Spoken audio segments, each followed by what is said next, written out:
Hello friends, അപ്പോൾ നമുക്കൊരു quick car വാഷിന് പോയാലോ? കാർ മൊത്തം ഡേർട്ടി ആയിട്ട് ഇരിക്കുന്നതുകൊണ്ട് ഞങ്ങൾ വിചാരിച്ചിരുന്നു കാർ വാഷിന് പോകാമെന്ന്. അങ്ങനെ ഞങ്ങൾ കാറും കൊണ്ട് വാഷ് ചെയ്യാൻ പോയി. അപ്പോൾ അവിടെ ചെന്ന് കഴിഞ്ഞപ്പോൾ റേറ്റും കാര്യങ്ങളും അത്യാവശ്യം അഫോർഡബിളായിട്ട് തോന്നി. അപ്പോൾ ഞങ്ങൾ വിചാരിച്ച് ചെയ്യാമെന്ന്. അങ്ങനെ അവരത് ആദ്യം വെള്ളം ഒഴിച്ച് നല്ല അടിപൊളിയായിട്ട് ക്ലീൻ ചെയ്തു. ഞങ്ങൾ ജസ്റ്റ് പുറത്ത് മാത്രമേ ക്ലീൻ ചെയ്തുള്ളൂ, അകത്തൊന്നും ക്ലീൻ ചെയ്തില്ല. അങ്ങനെ അവർ വെള്ളം അടിച്ചാൽ നല്ല അടിപൊളിയായിട്ട് ക്ലീൻ ചെയ്ത് തന്നു. കാർ വാഷ് ചെയ്യുന്നതിൻ്റെ റേറ്റ് ഞാൻ അതിനകത്ത് ആഡ് ചെയ്തിട്ടുണ്ട്. കാറ് ഡ്രൈ ചെയ്യാനും വാഷ് ചെയ്യാനായിട്ട് ഔട്ട് സൈഡ് മാത്രം 12 പൗണ്ടാണ് വരുന്നത്. അപ്പോൾ അത് ഡിഫറെൻറ്റ് കാർഡ്സിനും ഡിഫറെൻറ്റ് വെഹിക്കിൾസിനും ഡിഫറെൻറ്റ് റേറ്റ് ആയിരിക്കും. അത് അതിനകത്തെല്ലാം മെൻഷൻ ചെയ്തിട്ടുണ്ട്.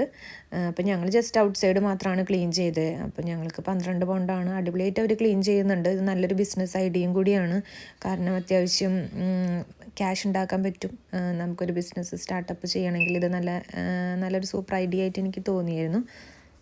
അപ്പോൾ ഇതാണ് ഫൈനൽ ലുക്ക് വരുന്നത്. നല്ല അടിപൊളിയായിട്ട് നല്ല നീറ്റായിട്ട് ക്ലീൻ ചെയ്ത് ഞങ്ങളിതിപ്പോൾ വീട്ടിലെത്തി. ബായ്.